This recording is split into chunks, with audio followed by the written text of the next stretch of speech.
Bonjour et bienvenue dans cet épisode de Deal et Confidence. Je suis Diane Rioux, animatrice curieuse, également investisseur immobilier. Alors aujourd'hui, on reçoit Steve Forget, qui est l'auteur du blog jeunesinvestisseursimmobilier.com. Il opère avec son associé une compagnie qui œuvre principalement dans le multilogement et il nous raconte une acquisition semi-commerciale qu'il a faite récemment, une acquisition pleine de rebondissements où il a découvert aussi des nouvelles façons de négocier, des nouvelles façons de financer également, puisqu'il s'est associé avec un nouveau partenaire. Donc, en s'associant avec ce nouveau partenaire, ils ont trouvé des façons très, très intéressantes là, de financer cet immeuble et également de le négocier. Donc, restez avec nous pour écouter ces stratégies très, très intéressantes. Également, pas facile à financer un immeuble semi-commercial dont les deux locaux commerciaux n'avaient pas de locataire pour le moment. Donc, Steve nous parle aussi dans ce podcast du partage de risques quand on prend un associé, mais également de sa stratégie d'investissement, sa vision de l'avenir pour ses prochains investissements. Salut Steve Forget! Bonjour Diane, ça va bien? Oui, ça va super bien. Merci d'être là avec nous dans cet épisode de Deal et Confidence. Donc, j'aimerais que tu me racontes aujourd'hui, tu as choisi de parler d'un deal qui a été quand même intéressant au niveau du côté de la prospection. Alors, je te laisse nous raconter en détail comment ça s'est passé. Ben, j'ai choisi cette transaction-là par rapport à cette histoire-là. En fait, c'est comme une histoire qui se déroule sur 3 ans. Tantôt, je recherchais dans mes archives là, avant le début de l'entrevue pour voir quand est-ce que ça avait commencé. Ça a commencé en 2015. Un immeuble, c'était un immeuble, moi j'achète beaucoup, j'ai 2 spots où j'achète. Là, j'ai autour du métro Frontenac et j'ai à Joliette, dans la Naudière. Et c'était en 2015, c'est un immeuble semi-commercial qui avait été mis en vente. C'était un 11-plex, donc il y avait 11 logements, il y avait 2 commerces, il y avait 9 logements. Qui était vraiment trop cher, mais qui était dans un spot que moi, je voulais acheter, mais il était vraiment, je pense que c'était un listing à 729 000 qui était annoncé à l'époque, okay, avec des revenus de 81 000 bruts. Là. Il y avait quand même beaucoup de dépenses, mais les chiffres ne fonctionnaient pas du tout pour la ville. Puis, après quelques mois, la transaction des vendeurs, ils l'ont retiré du marché, cette propriété-là. Moi, j'ai gardé mes fichiers Excel, là. Je garde toujours mes fichiers Excel de prospection quand je demande des fiches, etc. Puis là, on fait un bond là, de 2 ans dans le futur. Donc, on est rendu en avril 2018, 3 ans plus tard, en fait. Et nous, on a fait l'acquisition là, sur une rue en particulier au centre-ville de Joliette. On avait déjà acheté un immeuble semi-commercial et on avait un local commercial qui allait se libérer dans les mois suivants. Et je l'avais mis à louer. Donc, on a eu un appel d'un courtier commercial. Il a été mandaté par une très, très belle entreprise, là, une société d'État, à la recherche d'un local commercial. Donc, moi, j'étais à l'étranger quand ça s'est passé. C'est mon partenaire Philippe qui a fait la visite. Ça n'a pas fonctionné. Okay? Donc, cette visite-là, tu vas voir, là, je mets plusieurs blocs, mais tu vas voir où je m'en vais avec ça. C'est bon. Au mois de mai suivant, donc un mois plus tard, Philippe, toujours par rapport à l'immeuble que nous, on détient, il y a un grand espace vide à côté qui appartient à la ville.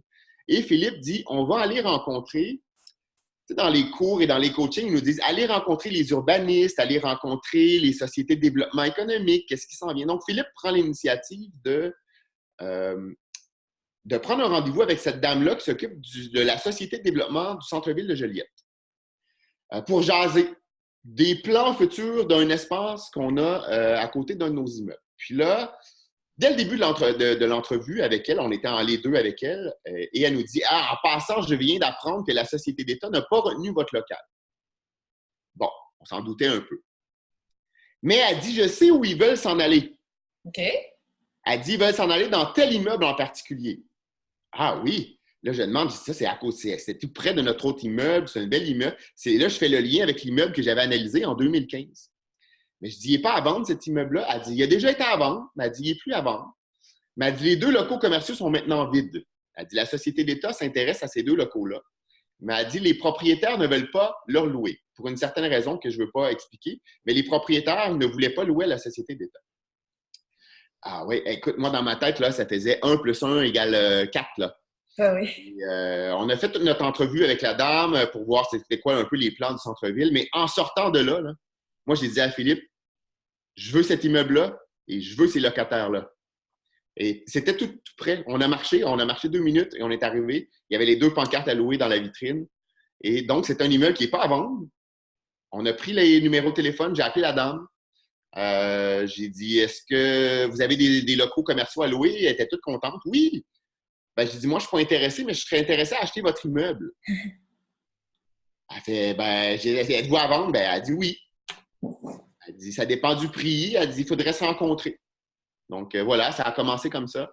Donc, l'immeuble n'était plus en vente depuis 3 ans. Puis, elle était toujours vendeuse, mais c'était pas affiché, en fait, nulle part. OK. Est-ce que tu l'avais déjà rencontré la première Jamais. fois ou c'était juste sur papier? J'avais juste fait ça avec l'affiche d'un courtier 3 ans auparavant. OK.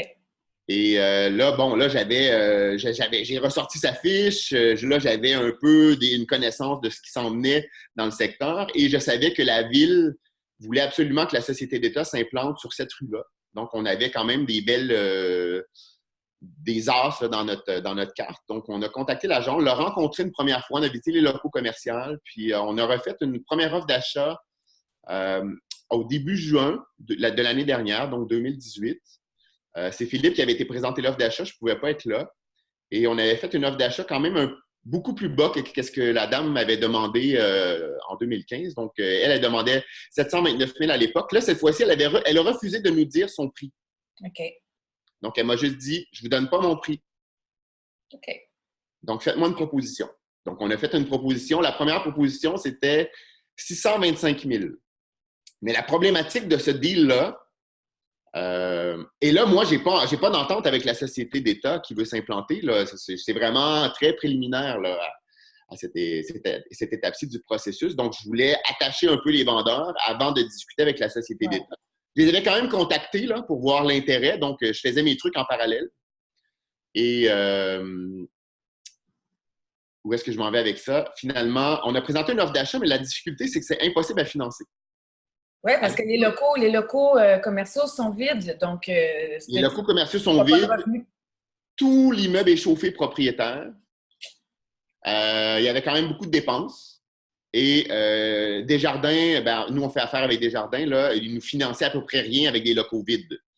Donc, c'était vraiment difficile. Donc, nous, on a fait une offre d'achat à 625 000 et on a demandé, pour assurer la banque, on avait demandé aux vendeurs une garantie de loyer de 6 mois, je crois. C'est pas si tant que ça, mais c'était le temps, nous, de faire notre transaction. OK. Et notre offre d'achat, bref, elle a été refusée. Okay? Il n'y a pas eu de contre-offre, c'est juste comme été refusé. Il n'y a pas eu de contre-offre. Oh, OK. Il n'y a pas eu de contre-offre. Ça a été refusé. Ils nous ont dit qu'ils n'acceptaient pas la garantie de loyer. Ils n'ont pas trop compris comment ça fonctionnait à l'époque. On a peut-être mal expliqué aussi cette garantie-là. Mais on savait que c'était à peu près ce prix-là qu'elle voulait. T'sais, elle était autour de 600, 620 000. Donc, ça avait fini par ressortir dans la discussion. Donc, on avait une bonne idée. Donc, on tient toujours, là, moi et Philippe, à avoir ce deal-là parce qu'on veut vraiment avoir les locataires commerciaux, en fait. C'est vraiment des triple A. Ouais. Et je parle à une personne que j'ai rencontrée au Club d'investisseurs immobiliers du Québec, j'ai fait mon coaching avancé avec lui, qui vient de Joliette, qui connaît bien le secteur. Et je me lui mets à lui parler de ça et je lui dis, est-ce que tu serais intéressé? Parce que là, nous, c'est risqué d'acheter cette propriété-là avec des locaux vides sans savoir si on va signer un bail avec l'entreprise commerciale. Et bref, je lui ai offert 50 % de participation dans la transaction. Et lui, il nous a apporté une idée que moi, je n'aurais jamais pensé faire. Il dit, on va présenter 2 offres d'achat aux vendeurs. Donc, on va présenter une offre d'achat autour de ce prix-là. Je pense qu'on a baissé. On a baissé à 600 000 dans la deuxième offre d'achat. Mais on demandait une importante balance de prix de vente. J'oublie le chiffre, là, mais 200 ou 250 000 $ pour 1 an ou 2 ans. Et en même temps, on a présenté une offre d'achat à 550 000, donc beaucoup plus bas, payé comptant. Oh! Donc, on a présenté 2 offres. Donc, on avait un choix pour les vendeurs. Et ça l'a vraiment allumé quelque chose chez les vendeurs, là. Donc, en 2015, quand ils ont mis l'immeuble en vente, ils ont reçu une offre d'achat qui a tombé au financement. Ah, OK. Et ça les a vraiment, je pense, Oui. dérangés d'arriver au bout de cette transaction-là là, et de se faire refuser à cause du financement. Donc, quand on est arrivé avec une proposition sans financement, donc payé cash, ça l'a vraiment allumé quelque chose de leur côté. Et là, bon, on n'était quand même pas si loin de son prix de vente. Et elle disait, ben là, faites un petit effort, remontez un peu, etc. Donc, ça a duré quelques jours, notre discussion. Puis, ils nous ont refait une contre-offre. Là, cette fois-ci, il y a eu une contre-offre qui a été faite à 580 000 et ils ont enlevé la garantie, comment on appelle ça, là, voyons. La garantie des loyers? Non, non, non, La voyons. balance de vente. Non. Excuse! Donc, on dit qu'on achète sans garantie légale au risque et péril de l'acheteur. Oui, d'accord. Donc, ils ont ajouté ça. Donc, ils nous vendaient sans garantie légale et on payait toujours comptant. Donc là, on avait quand même remonté quand même de pas mal, mais ça restait une très bonne affaire là, à 580 000. Parce qu'en parallèle de ça, oui. On était en très, très bonne négociation avec la société d'État. Donc, Et les on savait fameux très bien cheminer, occupants. mais on ne pouvait pas signer un bail avant d'acheter. Oui, effectivement. Donc, c'était une transaction très risquée. On devait payer comptant. On n'avait pas l'argent, évidemment, pour payer comptant, mais c'est ce qu'on avait négocié avec les vendeurs, là. D'ailleurs, j'avais rassuré la vendeur en disant s'il y a quelque chose qui ne sera pas compliqué dans notre transaction, c'est le financement. Génial. Là, ça, ça sécuriserait n'importe qui. C'est la petite phrase magique. Ouais, bon, j'avoue que quand j'avais sorti cette phrase-là la première fois, je savais pas du tout comment j'allais faire, là. C'est bon. Puis, bref, c'est un peu la façon dont ça s'est déroulé en gros, là. Donc, on a fait une proposition comptant. On a regardé un peu avec les prêteurs privés et finalement, on a eu des gens qu'on connaît moi, j'avais des mises de fonds, là, pas des mises de fonds, mais j'avais des marges de crédit hypothécaires sur des immeubles. Donc, moi, j'avais mis un 100 000 et notre associé a mis un 100 000 et on a eu un prêteur privé temporaire pour le 480 000 restant là, en passage chez le notaire. On avait un très bon taux d'intérêt. Là, je pense qu'on a eu un taux à 6 %. Donc, ce n'est pas des prêteurs privés professionnels que j'appelle. Là. C'est des prêteurs privés qui ne font pas ça, genre, généralement. C'est des gens qui ont des très grosses marges de crédit associées à leur maison. Là.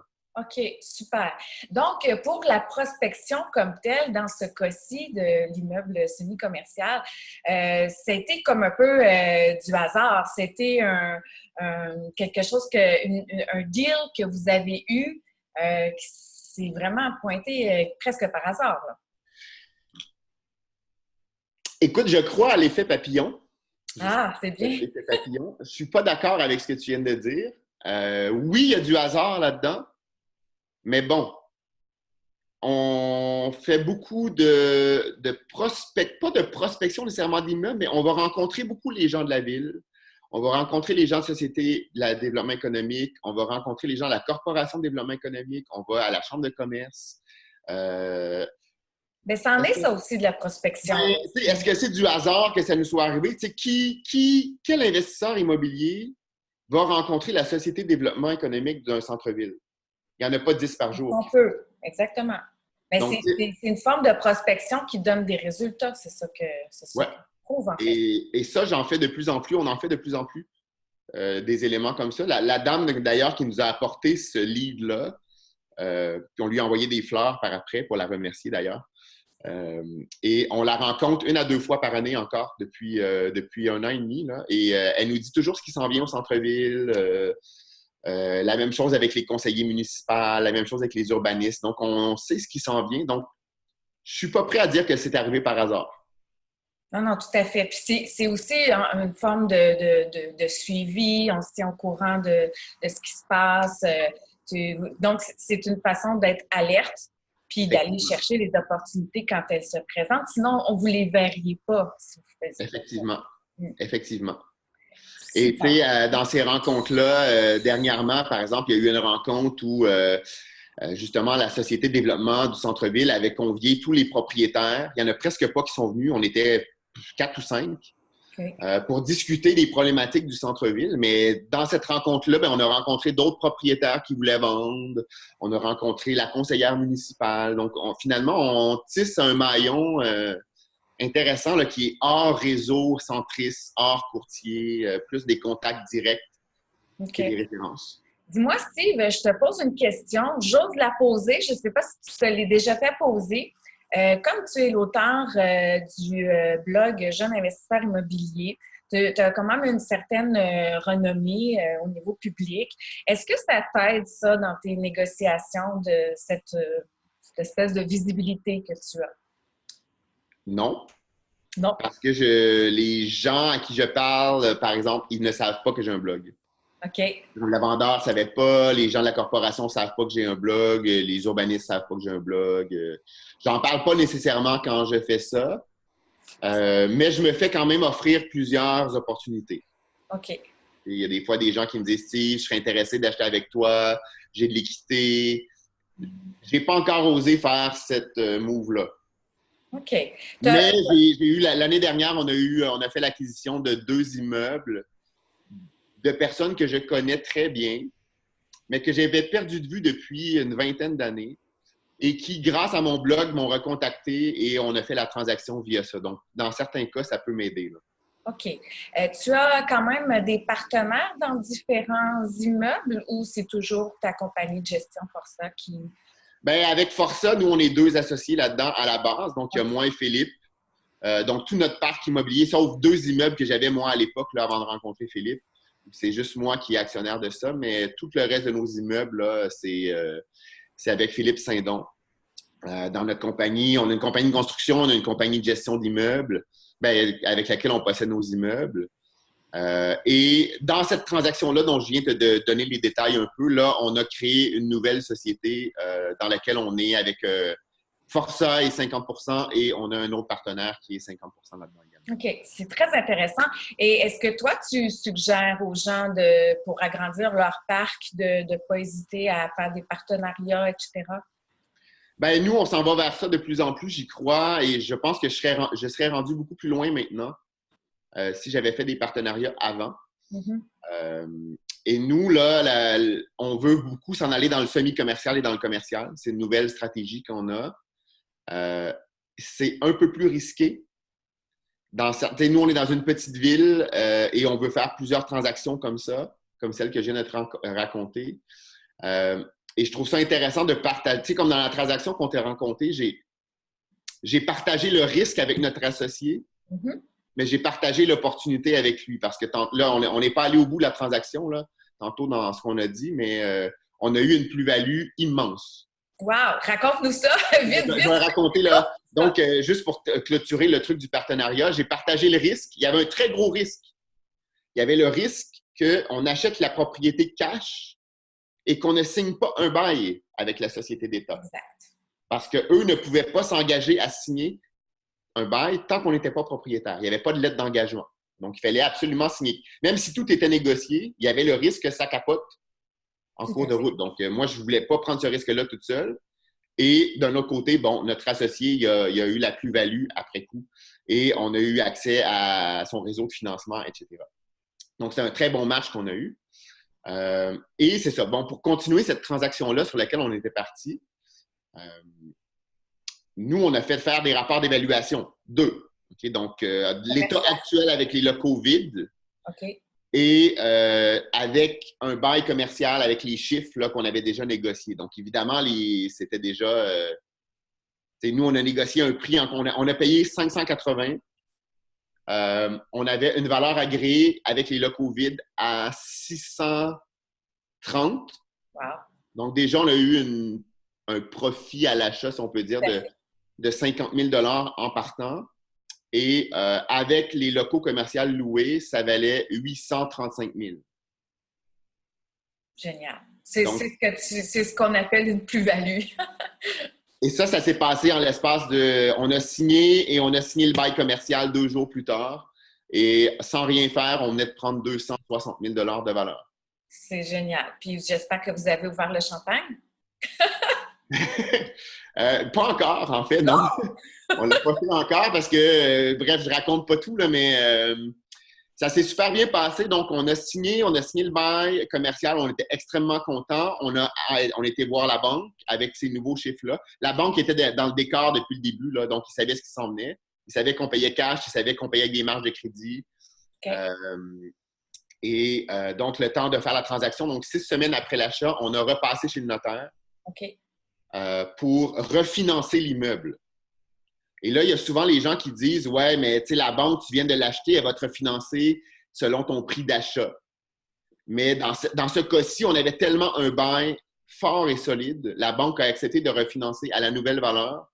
Donc, on est quand même allé chercher un prêt de 70 de 835 000. Donc, on est allé chercher, si mes chiffres sont bien, là, j'y vais de mémoire, mais on est allé chercher un prêt de 585 000 et on a payé 580 000.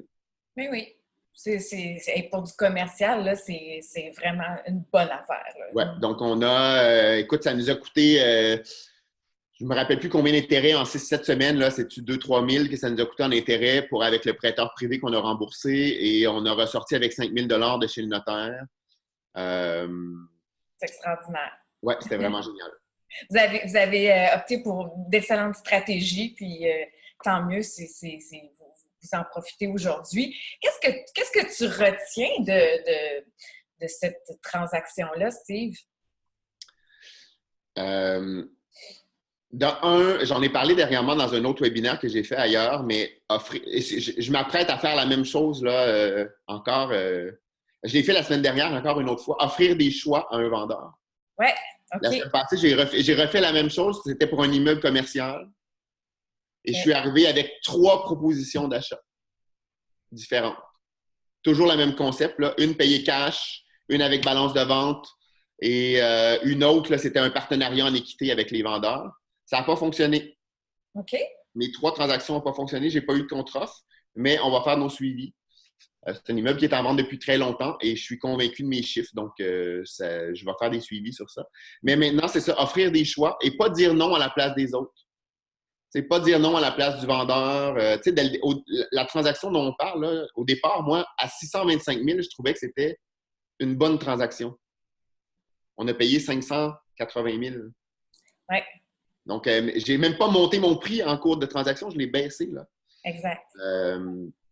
Donc, pas dire non à la place des vendeurs, pas dire non à la place du courtier. J'ai présenté ce projet-là à un courtier hypothécaire qui m'avait dit que c'était pratiquement impossible OK. à refinancer. Je m'en vais voir directement un directeur de compte, il n'y a aucun problème. Okay, donc, il ne faut pas se laisser dire non par un vendeur, par la banque. Allez voir une autre banque, démontrer la solidité de votre projet. S'il faut y croire à notre projet, il faut le vendre. Exact. OK. Être conscient des risques. Okay? Donc, il y a eu plusieurs trucs très risqués dans ce qu'on a fait. D'ailleurs, il y a un risque qu'on n'avait pas vu venir du tout qui est arrivé quelques semaines, pratiquement quelques jours après notre financement. Là, il y a eu sans rentrer dans le détail, là, parce que je ne veux pas nommer le bailleur, mais on a eu un projet de loi au Québec qui a fait que ça l'a remis en question notre locataire. Donc, c'était possible qu'il ne puisse pas s'implanter dans notre local. OK. Malgré le fait qu'il avait signé un bail, il y avait une clause échappatoire dans son bail qu'en cas de changement législatif, il pouvait se sortir de la transaction. Donc, on a été nerveux pendant 2 mois là, suite à notre financement. Là, il y avait une possibilité qu'on perde notre locataire. Et là, d'où l'importance d'avoir un partenaire aussi, parce que là, on aurait partagé les risques à 2, là, le temps de retrouver un autre locataire commercial, etc. Donc, exact. Excellente stratégie. Et dis-moi, on a parlé justement de plein de stratégies. C'est vraiment inspirant ce que tu racontes. Dans la vie de tous les jours, qu'est-ce qui te motive ou qu'est-ce qui t'attire vers des deals en particulier?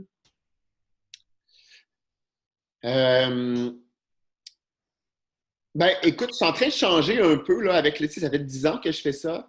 Euh, et je veux participer à quelque chose d'un peu plus gros que de juste avoir un immeuble et un profit. OK?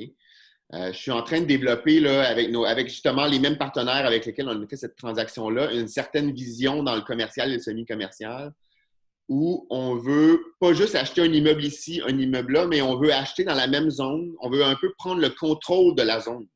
Mhm. Donc, acheter, j'en ai parlé, là, j'ai fait un texte récemment sur mon blog. Donc, c'est vraiment de prendre un des problèmes dans l'immobilier commercial, semi-commercial, et c'est ce qu'on vit, nous, dans notre petite région, c'est qu'il y a plein de propriétaires, investisseurs qui ont acheté des immeubles, mais qui n'opèrent pas des commerces. Tu sais, à l'époque, là, il y a 20 ans, 30 ans, il y avait le propriétaire du commerce, c'était le propriétaire de la bâtisse. Exact. Ouais. Il voulait que son commerce fonctionne, donc il avait intérêt à ce que tout le monde travaille ensemble. Là, Exact. il y a une génération qui est en train de passer. Nous, là, dans nos voisins, là, on a des propriétaires de Sainte-Julie, on a des propriétaires de Longueuil, on a des propriétaires de Montréal qui viennent jamais s'occuper de leur immeuble, pas physiquement, là, mais qui font rien proactivement pour trouver des locataires. Donc, il y a des locaux qui restent vides depuis des années. C'est pas intéressant pour les autres à côté. Oui, ben c'est ça. Tu as un commerce qui est loué, mais à côté, tu as un propriétaire qui s'en occupe pas et qui demande un prix au pied carré comme si on était sur la rue Saint-Denis à Montréal ou sur la rue Ouais. Masson. Ça ne fonctionne pas. Donc, on veut vraiment aller au-delà et faire du développement un peu plus là, de promoteurs, prendre le contrôle de la zone, puis être très, très proactif dans la recherche de nos locataires là, commerciaux. Ah, Donc, c'est un peu cette vision-là d'aider un peu ils appellent ça la revitalisation des centres urbains. Là. exact. Donc, j'ai pas nécessairement un intérêt très économique là-dedans. C'est vraiment, je sais pas, c'est comme plus personnel. Là. Ouais, j'ai l'impression aussi que peut-être ton expérience fait que tu es rendu là aussi dans ta vie. T'es abordé la quarantaine aussi. On est un peu plus mature, on a plus de vision, je pense, rendu où tu es rendu. C'est très embryonnaire. Là. Ça fait 2, 3 mois que je suis en train de former cette vision-là. Et plus j'en parle, plus j'attire des gens. Je vais rencontrer je vais fermer mon courriel pour pas que ça fasse de bruit. Je rencontre des gens, je dîne avec des gens qui ont lu mon texte sur ça, qui croient à ça et qui veulent nous aider là-dedans. Euh, donc, on verra où ça va nous mener. Là. Mais c'est sûr que moi, je cherche un immeuble qui va avoir des locaux vides. Je ne vais pas payer le prix comme si c'était loué. Là. Exact. Ça, c'est la difficulté parce que les gens, souvent, l'ont acheté il y a 5, 6 ans, 10 ans, leur immeuble. Quand les locaux étaient loués, ils ont payé un certain prix qui était trop cher. Mm. Là, les locaux se retrouvent vides et ils tiennent mordicus à revendre au moins au même prix qu'ils ont payé il y a 10 ans, mais les chiffres, là, ça ne fonctionne plus. Là. Exact. Il faut faire un peu d'éducation là, à ce moment-là avec les propriétaires. Ouais, il faut faire un peu d'éducation et c'est sûr que les gens essayent de vendre leurs immeubles, mais ils ne sont pas capables parce qu'ils demandent des prix. Tu sais, les banques ne vont jamais financer ce genre d'immeuble-là. Exact, exact. Donc, ça nous porte. Steve, c'est tellement intéressant ce que tu racontes. Je te remercie d'avoir pris le temps de nous raconter cette aventure-là avec ton semi-commercial. Je vais te demander une dernière question. Je la pose à tous les invités. Est-ce que tu as une citation qui t'inspire dans ton quotidien au niveau professionnel ou Écoute, personnel? je me rappelle que j'ai vu ça passer dans ton courriel puis je ne l'ai pas préparé. C'est une citation en anglais que là, je ne me rappelle plus par cœur, mais si j'y vais de mémoire puis que je la traduis en français, c'est par rapport à.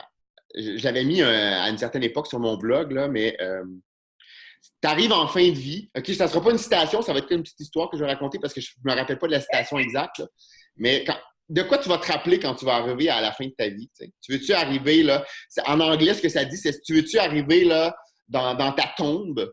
Avec un beau corps, tout préservé, tout immaculé, qui t'est jamais rien arrivé, ou tu veux arriver un peu amoché, un peu poqué, avec du champagne dans une main, des framboises dans l'autre main, en disant « Youhou! Quelle belle aventure j'ai vécue! » C'est un peu... Et je peux faire un lien avec l'immobilier sur ça. Les gens, ils cherchent l'immeuble parfait, le deal parfait. ça arrive pas vraiment. Donc, tu sais, c'est la même chose un peu avec la parallèle avec la vie, là.